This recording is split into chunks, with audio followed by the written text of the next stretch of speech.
Welcome to our channel where stories are more than just entertainment. They are tools for growth, connection, and transformation. Join us as we embark on the journey of Seal, a young girl who learns that sometimes the true magic in life lies in the things we cherish most, not in the riches we think we want. Sit back, relax, and let me take you on a journey to discover the power of a good story. Once upon a time, in a small village on the dusty edge of a new, bustling town, lived Seela, a young orphan with a kind heart and a strong spirit. Her world was simple, filled with hardship, hunger, and the constant need to survive. Her days were spent under the open sky, begging beside the road and sleeping wherever she could find safety. She knew pain and loneliness, but she never lost hope. One sunny afternoon, as Seela walked along the road, she noticed a grand carriage approaching. It was unlike anything she had ever seen. Inside sat a woman draped in silks, her skin smooth and her face adorned with a soft yet powerful smile that hinted at a life of wealth and luxury. The woman, Madame Zara, looked at Seela with a mix of interest and pity. With a commanding yet strangely gentle voice, she asked, "Young girl, what is your name? Where are your parents?" Seela told her story, her voice trembling as she relayed the loneliness and hardships of her life. Madame Zara listened, her eyes studying Seela intensely.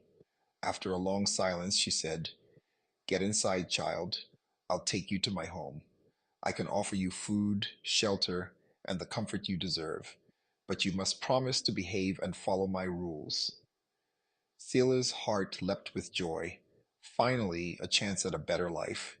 She eagerly climbed into the carriage, her spirits soaring with hope and excitement. Zila's life hadn't always been so difficult. She remembered a time when her world was full of warmth, laughter, and the smell of her mother's cooking. Her parents had been humble farmers who worked tirelessly to provide for her. But one fateful day, they unknowingly ate poisonous mushrooms, leaving Sile all alone in the world. The villagers buried her parents, but quickly turned their backs on Sila, unwilling to take on the burden of an orphan. Sila was forced to fend for herself, wearing nothing but a tattered sheepskin dress and her treasured red shoes, crafted from scraps of cowhide, dyed with berries, and handed down from her mother. Those shoes were her only comfort, her connection to her past, a reminder that she was loved once. A grand mansion filled with silks, jewels, and rooms so beautiful they seemed to glow. Sela was bathed, dressed in fine clothes, and given shiny black shoes to wear. For the first time, she felt the softness of a real bed and tasted food that made her heart sing. But when she asked about her red shoes, Madame Zara merely laughed. "Those ugly things? I burned them. You're no street child anymore, Sela. You're a proper young lady now." Sela's heart shattered. Her beloved red shoes were gone, the last remnant of her parents, her independence, her old life. Despite her new surroundings, she felt as though a piece of her soul had been taken from her. Days turned to weeks, and Sela began to realize that her new life was far from the freedom she had imagined. Madame Zara had strict rules. Sela had to sit up straight, speak only when spoken to, and walk with grace. She was not allowed to laugh, run, or dance as she used to. Every part of her joy and spirit seemed to be locked away.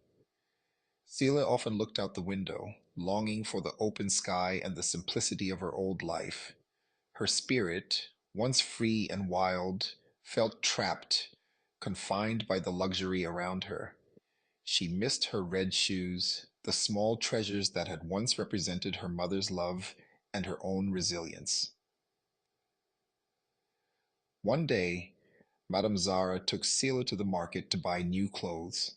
As they walked through the vibrant stalls, Sela's eyes caught sight of a beautiful pair of shiny red shoes, brighter and more elegant than any she'd ever seen. Her heart raced. The shoes reminded her of the ones she had lost, and a flicker of joy danced in her eyes. She turned to Madame Zara, her voice trembling with excitement. "May I have those red shoes?" Madame Zara's smile faded, replaced by a look of disdain. Red shoes are not for good girls, Seela. They are for the wild, the unruly. You are a proper young lady now, and you will wear only what I approve. Seela's heart sank. Her dream of reclaiming a piece of her old life was dashed. She realized then that, despite the riches and comfort, her new life was just as confining as her days on the streets, perhaps even more so. That night, Seela lay awake, her heart heavy with sadness. She realized that wealth and comfort had come at the cost of her freedom, her happiness, her true self. With quiet determination, she rose, slipped out of the mansion, and ran barefoot into the night, leaving behind Madame Zara's rules and restrictions. As she ran, the cool earth beneath her feet felt like home, each step bringing her closer to the person she was meant to be. She was no longer bound by the luxuries of Madame Zara's world. She was free, her spirit unshackled. Dot. With the first light of dawn, Zillah walked along the open road, her heart filled with peace.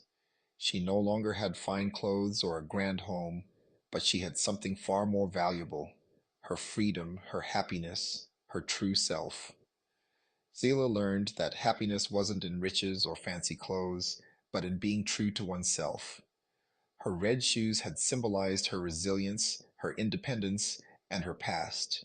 And now she knew that no one could take that spirit from her. Dot. And so, Seela discovered a valuable lesson. True happiness does not come from wealth or comfort, but from freedom, authenticity, and appreciating the simple things that bring joy to our lives. In her red shoes, she had found her spirit, and in her heart, she found her freedom. Thank you for joining us on Seela's journey. If you enjoyed this story, be sure to subscribe to our channel for more tales that inspire, uplift, and remind us of the magic in everyday life. And remember, no matter how old you are, there's always room for a little magic in your day.